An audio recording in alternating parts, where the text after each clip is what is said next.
राधे राधे गुरुजी। जी जी जी। मैं गुरुजी रुद्रपुर उत्तराखंड से आई हूँ। हाँ।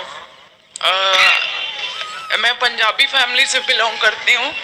हाँ, मैं आपको वीडियो के लिए एक नमूना स्क्रिप्ट तैयार कर रहा हूँ।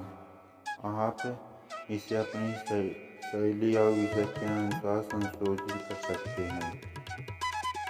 स्क्रिप्ट: गुरुजी, मेरा पति दवाई खाकर करता है।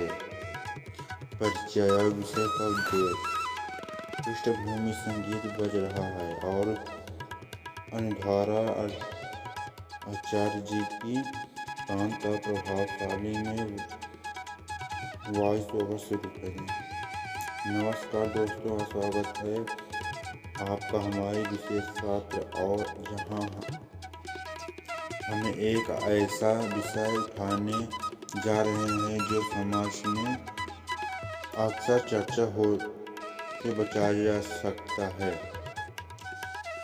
लेकिन इसे प्रभाव हर घर पर पड़ते हैं। आज का विषय है गुरुजी, मेरा पति दवाई खाकर करता है। यह एक ऐसी समस्या है जो आजकल आधुनिक जीवन शैली, बढ़ते तनाव को और गलत आदतों की वजह से बहुत आम हो गई है। क्या यह समस्या केवल एक स्वास्थ्य मुद्दा है या इससे जुड़े मानसिक और भावनात्मक पहलू भी है? क्या इसका हल केवल दवाइयों से छिपा है या हमें इसके पीछे की गहराई को समझना होगा? तो आइए इस सवालों को जवाब टहलते हैं। दूसरा विषय का सामाजिक और मनोवैज्ञानिक दृष्टिकोण। सबसे पहले हमें समझना होगा कि क्यों दवाइयों पर निर्भरता पड़ रही है। समाज का दबाव है कि अपेक्षा। समाज में एक पुरुष में उम्मीद की जाती है कि वह हर परिस्थिति में सक्षम और मजबूत रहे। यह दबाव खाकर वैवाहिक जीवन में उनकी मानसिक स्थिति पर अक्सर डलता है। उदाहरण: एक 35 वर्ष की व्यक्ति राजेश कल्पनी नाम ऑफिस में तनाव के कारण अपने वैवाहिक जीवन में ध्यान नहीं दे पा रहे हैं। पत्नी की शिकायतें बढ़ती तो उसे दवाइयाँ खाकर सहारा लेना शुरू कर दिया। यह सिलसिला आदत बन गया। मनोवैज्ञानिक पहलू: आत्मविश्वास की कमी, असफलता का डर, पार्टनर के साथ संवाद की कमी। इन कारणों के व्यक्ति अपने आप को असहाय महसूस करता है और बाहरी सहारे की ओर बढ़ता है।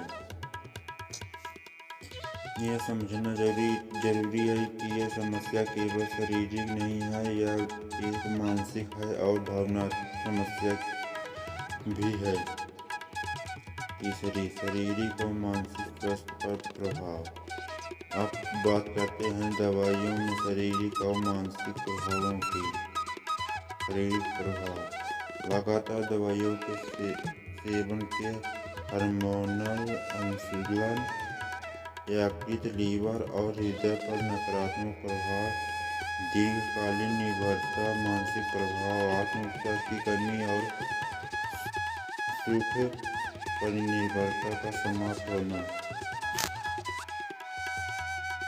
संबंधों से दूरी और तनाव।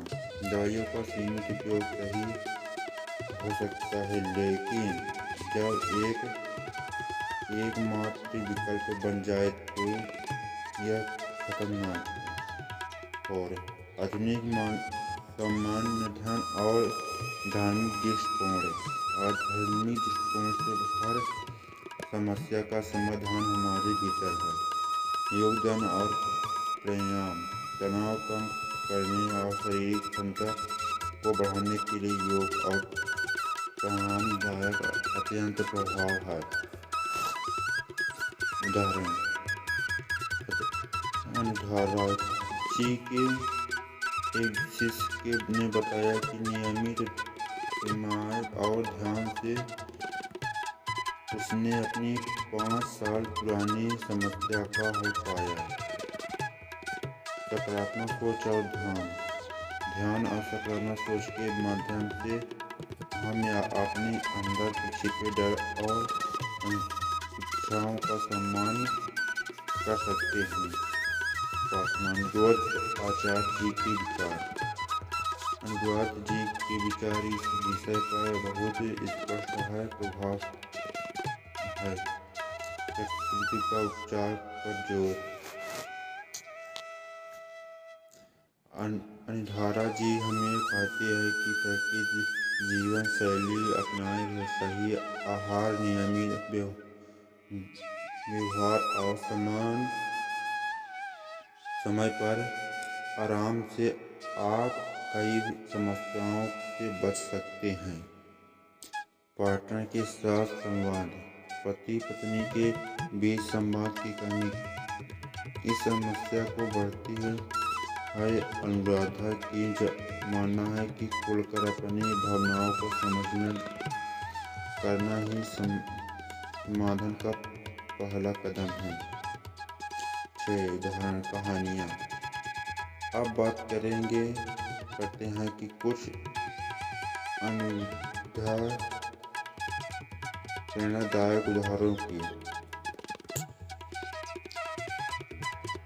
मीना और रोहित की कहानी। मीना को पता चला कि उसके पति को यह समस्या है। उसने उन्हें जज करने की बजाय उनका साथ दिया था। योग किया कि जीवन शैली बदली और कुछ ही महीनों में उनका रिश्ता फिर से बेहतर हो गया। राजेश की कहानी। राजेश ने अपनी समस्या को छुपाने के लिए बजाय खुलकर अपने गुरुजी से बात की। अनिरुद्धाचार्य जी गुरु ने उसे आत्मविश्वास और ध्यान का मार्ग दिखाया, जिससे वह दवाइयों से मुक्त हो पाया। सातवां निष्कर्ष। तो दोस्तों, अगर आपका कोई जानने वाला इस समस्या को जूझ रहा है तो यह याद रखें कि यह अंत नहीं है। हर समस्या का समाधान और बस ज़रूरत है सही दिशा में कदम बढ़ाने की।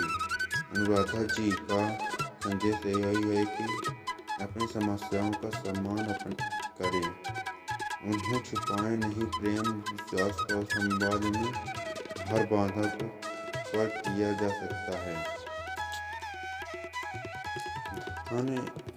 योग और सकारात्मक सोच को अपनाएं और एक खुशहाल जीवन की ओर बढ़ें। आशा है कि वीडियो आपके जीवन को एक नई दिशा देगा। अगर आपको यह हमारा प्रयास अच्छा लगा है तो इसे लाइक करें, शेयर करें और हमारे चैनल को सब्सक्राइब करना न भूलें।